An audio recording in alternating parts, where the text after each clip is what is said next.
In the year 2094, humanity's long-held dream of making peaceful contact with an alien species finally materialized. The Thalocs, a sophisticated species from the Andromeda Galaxy, reached out through deep space communication, expressing a desire for diplomacy and exchange of knowledge. The world buzzed with excitement and apprehension as preparations for the first interstellar diplomatic event unfolded. The chosen venue was the International Space Station, now expanded into the Interstellar Cultural Hub, which orbited Earth as a beacon of human achievement. Delegates from around the world and representatives of various scientific disciplines gathered, each eager to play a role in this historic meeting. The event was to be broadcast live, allowing billions across the globe to witness humanity's leap into a broader cosmic community.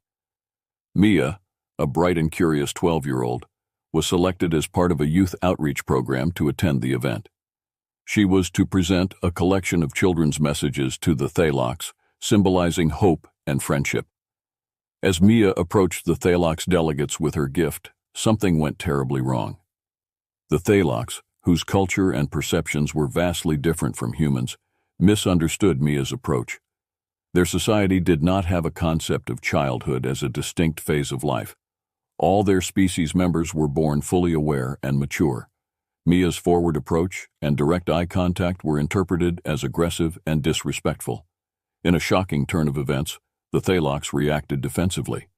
They used a neural scrambler, a device intended for subduing criminals in their world, on Mia, causing her intense pain and disorientation as a method of subduing what they perceived as a threat. The incident, broadcast live, showed Mia's agony in vivid detail, her cries echoing through the broadcast and etching themselves into the hearts of all who watched. The immediate outrage was palpable. Earth's leaders, who had hoped for a new era of peace and cooperation, found themselves grappling with a diplomatic catastrophe. Protests erupted in cities worldwide, and the incident escalated into a diplomatic crisis overnight. The Thalocs, realizing their grave error, attempted to make amends, but the damage had been done.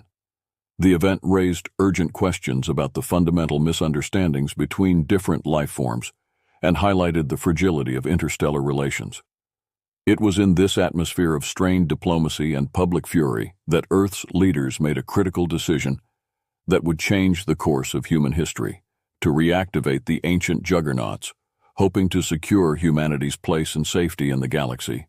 As the world reeled from the incident on the Interstellar Cultural Hub, Earth's leaders convened an emergency session of the United Nations Security Council. The grim reality of interspecies misunderstanding and its potential for catastrophic consequences was now painfully clear. In the wake of public outcry and a fervent demand for action, the decision was made to awaken Earth's most closely guarded secret, the Juggernauts. Hidden deep beneath the surface of the planet, in massive vaults carved out of the bedrock during the early 21st century, lay the Juggernauts. These colossal machines were relics of an ancient, advanced civilization, presumably Earth's first intelligent inhabitants, who had mysteriously vanished, leaving behind their formidable technology. Discovered during a series of classified archaeological digs, the Juggernauts were both a marvel and a mystery, gargantuan structures equipped with technology far surpassing anything modern humans could manufacture. Dr. Elena Mirov, a leading expert in ancient technologies and now the head of the Juggernaut Activation Program, JAP, was tasked with bringing these dormant titans to life. The program had been theoretical until now, a contingency plan for a scenario many hoped would never arise. The activation process required the simultaneous efforts of scientists, engineers, and linguists who had been studying the Juggernauts for decades.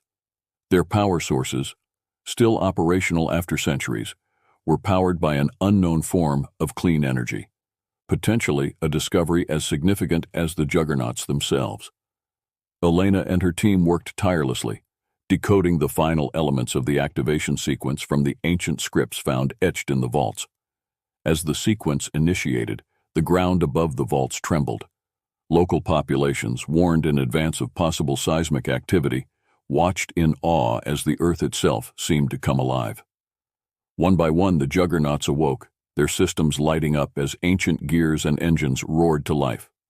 These machines were built on a scale that dwarfed any modern military hardware, each one capable of massive destruction, but also of carrying out complex tasks across environments that would be hostile or inaccessible to human forces. The first Juggernaut to fully activate stood over 200 feet tall, its frame a blend of metal and an unknown crystalline substance, glowing softly with internal light. It took its first steps, each one echoing like distant thunder, a literal giant awoken from the annals of history, ready to defend its home. As news and footage of the Juggernaut spread around the globe, humanity's fear turned to a mixture of awe and renewed hope. These ancient protectors, once the stuff of myth and secret government files, were now Earth's first line of defense. With the Juggernaut standing guard, the leaders of Earth prepared to send a clear message to the galaxy. Humanity was willing to strive for peace, but ready to defend itself with unmatched power if necessary. In the days following the awakening of the Juggernauts, Earth's governments swiftly organized an unprecedented assembly, known as the War Council. This council included representatives from every major nation, leading military strategists, and the top minds in science and technology. Their primary goal was to integrate the newly activated Juggernauts into Earth's defense forces, and to outline a strategy for dealing with the Thalox threat, ensuring such an incident would never recur. The council convened in a secure location, a bunker deep beneath Geneva, Switzerland, redesigned to accommodate both the human delegates and the technological requirements for remote operation of the Juggernauts. The atmosphere was tense, charged with the gravity of their task. The room buzzed with multiple languages, translators working tirelessly, and screens displaying real-time data from satellites and reconnaissance drones. General Marcus O'Neill, appointed as the Supreme Commander of the Earth Defense Forces, opened the session. His grizzled appearance belied a sharp strategic mind, honed over decades of military service. He laid out the primary objectives: ensure Earth security, deter further aggressive actions from the Thalox, and establish a protocol for engaging in future interstellar diplomacy. Dr. Elena Mirov provided a technical briefing on the capabilities and limitations of the Juggernauts. She explained that each Juggernaut was equipped with an array of weaponry, including plasma cannons and quantum disruptors, and shielded by an energy barrier derived from the same unknown power source that fueled them. However, she cautioned that while powerful, the Juggernauts were not invincible. Their ancient systems were still not fully understood, and there were risks involved in deploying them. The strategic discussion focused on the potential for a show of force. Admiral Liu Chen, head of the Earth Space Navy, suggested a demonstration in an uninhabited sector of space to showcase the Juggernauts' capabilities without directly provoking the Thalox. This plan aimed to send a message of Earth's strength and readiness to defend itself, while keeping open channels for diplomatic resolution. However, Sergei Petrokov, a seasoned diplomat, warned of the broader implications of deploying such formidable weapons. He urged the Council to consider the long-term consequences of escalating the conflict, advocating for parallel diplomatic efforts to engage the Thalox and other interstellar communities. He proposed establishing an interstellar incident tribunal to adjudicate disputes and prevent future misunderstandings. As the Council debated, plans were drawn for both military preparedness and diplomatic outreach. The dual approach was a delicate balancing act, reflecting Earth's position as a newcomer on the galactic stage, now armed with ancient, powerful technology. The session concluded with a unanimous vote to prepare for a controlled show of force, coupled with an official communiqué to the Thalox explaining Earth's actions and inviting them to a diplomatic summit. The decisions made within the walls of the Geneva bunker would set the course for Earth's future in the galaxy, balancing the sword of Damocles represented by the Juggernauts with the olive branch of diplomacy. The world watched and waited, hopeful that the right balance between power and peace could be maintained. Following the decisions of the War Council, the stage was set for one of the most dramatic shows of force in human history. The deployment of the Juggernauts was to be a calculated demonstration, designed not only to deter further aggression by the Thalocs, but also to solidify Earth's status as a formidable power in the interstellar community. Early preparations focused on the logistical challenges of transporting such colossal machines from their underground vaults to strategic launch sites around the globe. These sites were chosen for their geographic and astral significance, allowing for optimal trajectories for the Juggernauts' ascent into space. Massive transport vehicles, previously used for moving large space components, were repurposed and enhanced with additional shielding and power systems to handle the Juggernauts' immense weight and energy requirements. Dr. Elena Mirov and her team worked around the clock, overseeing the integration of advanced navigation and communication systems into each Juggernaut. These systems were essential for coordinating movements and ensuring that each Juggernaut could operate autonomously if necessary, but also maintain a link to Earth's newly established orbital command center. The day of deployment arrived under clear skies and watchful eyes worldwide. Media outlets from every corner of Earth broadcast live as the first Juggernaut, named Titanus, was transported to its launch site in the Nevada desert. The sight of the behemoth moving slowly across the landscape, escorted by a convoy of military and technical vehicles, was awe-inspiring. Titanus towered over the surrounding desert, its hull reflecting the morning sun, casting long shadows over the sand. As Titanus reached the launch site, hydraulic platforms raised it into a vertical position. The air vibrated with the hum of energy as the launch systems engaged. Across the globe, in locations from the Siberian tundra to the plains of Africa, similar scenes unfolded as other Juggernauts were prepared for launch. The command to launch was given, and Titanus rose slowly at first, its engines igniting with a roar that echoed across the desert and through the live feeds watched by billions. As it ascended, the ground beneath trembled, and a cheer erupted from the crowd of onlookers and technicians, mixed with a palpable sense of relief and pride.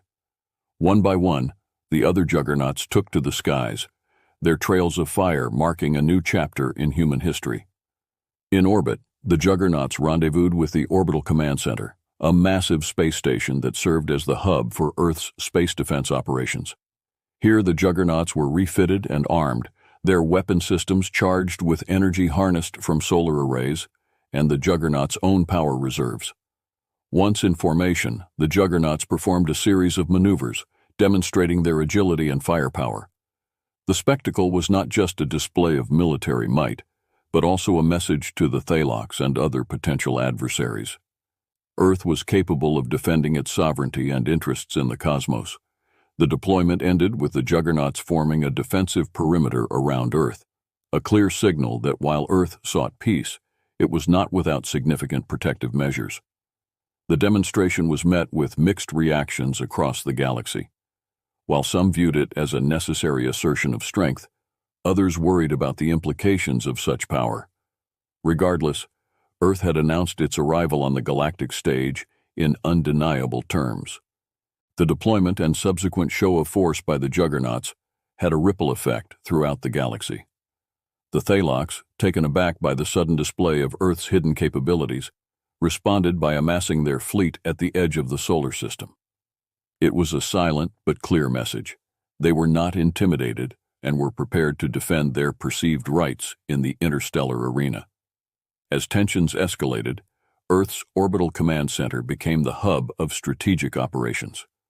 General Marcus O'Neill, now also serving as the commander of the space-based forces, faced the daunting task of engaging an alien fleet with superior numbers but unknown capabilities.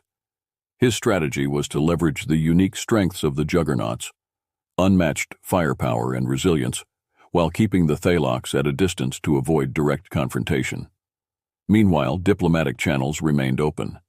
Sergei Petrikov and his team worked tirelessly to communicate with the Thalocs, seeking a peaceful resolution and clarifying the defensive nature of Earth's actions. However, the Thalocs remained non-committal, their communications terse and guarded. The situation reached a tipping point when a Thalocs battlecruiser made a provocative move towards Mars, entering what Earth had declared as its protective zone.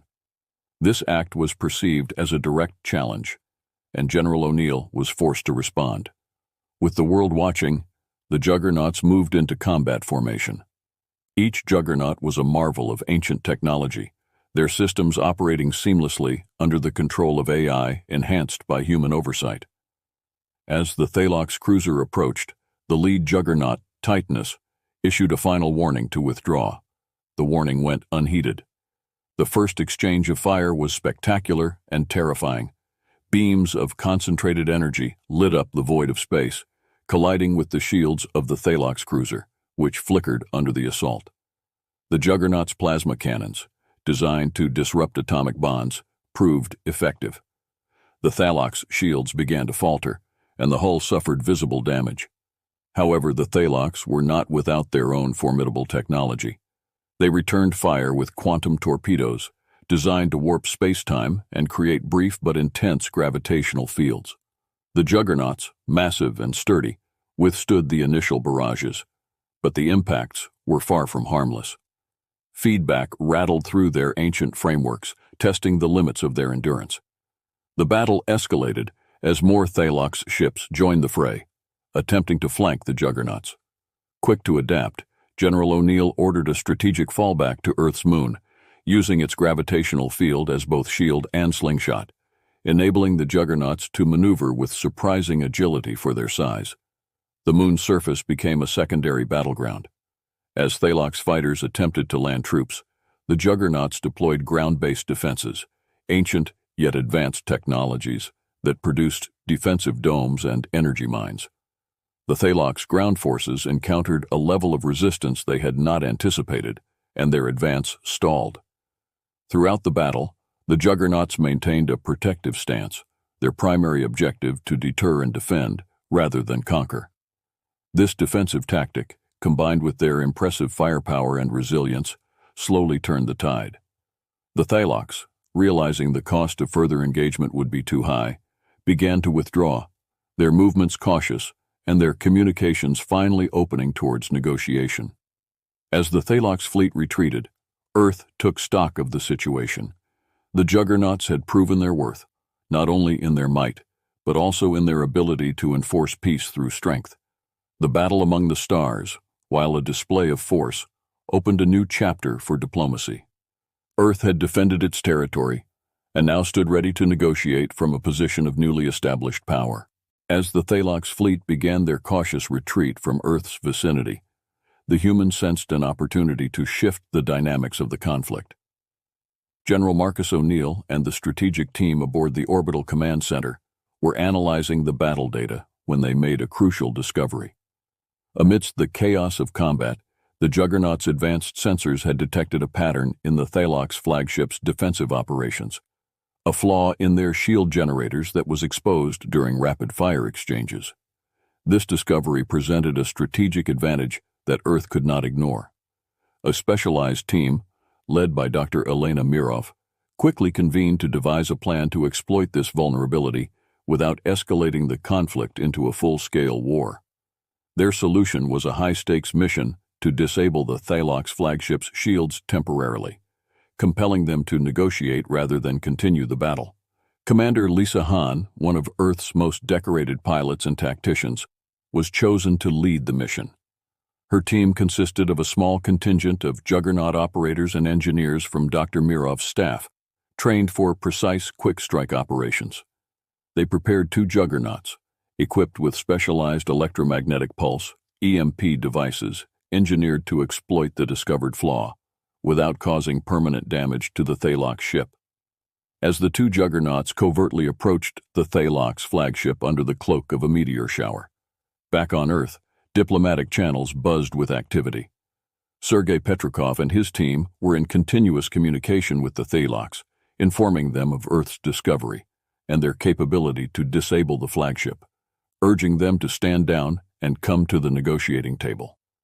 The operation was tense, with the fate of interspecies relations hanging in the balance. Commander Hahn and her team managed to position the Juggernauts within range of the flagship. The EMP devices were deployed, releasing a burst of concentrated electromagnetic energy that perfectly matched the frequency of the flaw in the Thalox shields. The effect was immediate and dramatic. The Thalox flagship's shields flickered and went down temporarily, leaving it vulnerable but intact.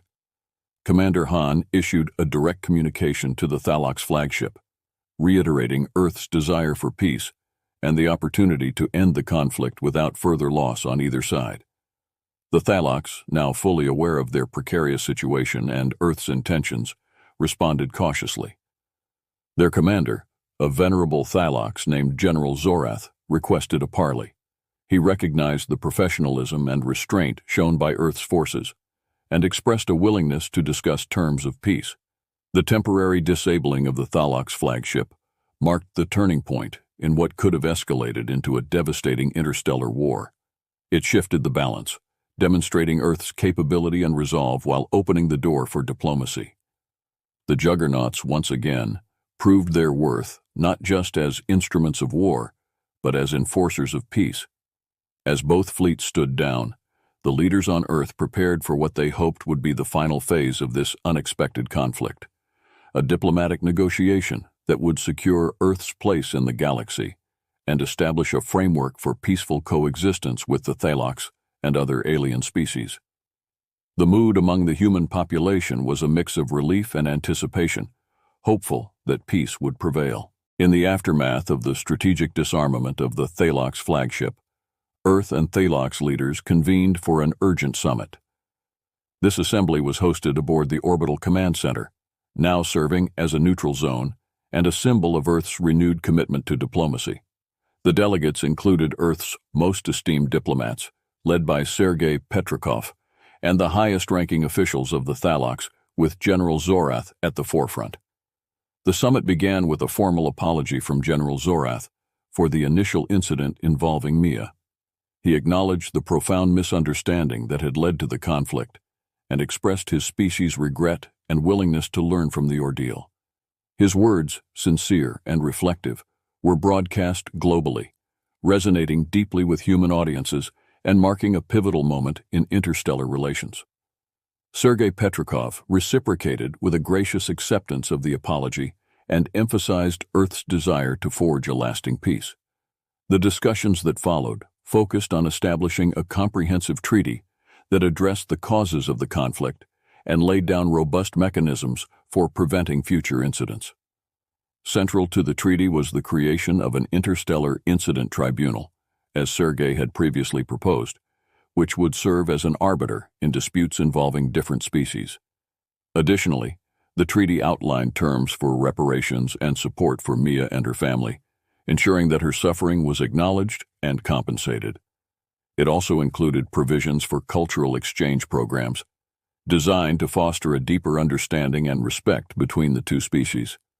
These programs would enable Thalox and humans to visit each other's worlds, participate in joint educational initiatives, and collaborate in scientific endeavors. As the treaty was finalized and signed, it was hailed as a historic achievement, not just for Earth and the Thalox, but for the broader galaxy. The signing ceremony was celebrated with a display of unity, a joint fleet review featuring both Earth's Juggernauts and Thalox warships, now flying side by side in a ceremonial formation. The treaty and its swift implementation sparked a significant change in galactic politics. Other species, previously wary of human capabilities and intentions, began to view Earth as a key player in the galactic community, capable of both formidable defense and magnanimous diplomacy. Invitations to join various interstellar councils and alliances followed, opening up new avenues for Earth's influence and participation in galactic affairs. Back on Earth, the public's reaction to the treaty was overwhelmingly positive. Mia, now a teenager, became a symbol of peace and resilience. She took an active role in advocating for the new cultural exchange programs, sharing her story and experiences in a series of widely viewed broadcasts and public appearances. Her message was one of hope and reconciliation, inspiring a new generation to look towards the stars, not with fear, but with curiosity and optimism. The resolution of the conflict and the successful negotiation of the treaty marked a new era for Earth. The planet was no longer an isolated or vulnerable entity, but a respected member of the interstellar community with a voice that mattered. The Juggernauts, once the harbingers of war, stood as guardians of peace, embodying Earth's readiness to defend its values and its commitment to uphold them through peaceful means. The treaty between Earth and the Thalocs, facilitated by the monumental presence of the Juggernauts, had set a precedent for interspecies relations across the galaxy. Earth had emerged not only unscathed, but strengthened, with newfound respect from other civilizations. This newfound status ushered in a period of rapid growth and transformation for humanity, both technologically and culturally. On Earth, the Juggernauts were officially decommissioned as weapons of war and repurposed as guardians of peace. Their towering forms were now a common sight at major peace celebrations and as silent sentinels at critical locations around the globe and in orbit, serving as symbols of Earth's resilience and commitment to peace. Plans were even underway to convert one of the Juggernauts into a museum, dedicated to educating future generations about the dangers and responsibilities of possessing great power. Meanwhile, Mia, now an articulate and passionate young woman, became an ambassador for Earth's new cultural exchange program. Her unique experiences and optimistic outlook made her an ideal spokesperson for peace. She traveled between Earth and Thalocs and other alien worlds, sharing her story and the lessons learned from the conflict. Her speeches often highlighted the importance of understanding and respecting differences, the value of communication, and the potential for reconciliation. The cultural exchange programs flourished, creating a vibrant interstellar community where ideas, technologies, and customs were freely shared. Universities on Earth began offering courses in Thaloxian studies and vice versa, with student exchange programs becoming highly sought after. Joint scientific ventures led to breakthroughs in technology, medicine, and energy production, benefiting all species involved. The establishment of the Interstellar Incident Tribunal proved to be another cornerstone of peace. Sergei Petrikov, now retired from active diplomacy, served as its first human president. The tribunal handled disputes with fairness and authority, quickly becoming a respected institution that ensured minor conflicts did not escalate into full-blown crises.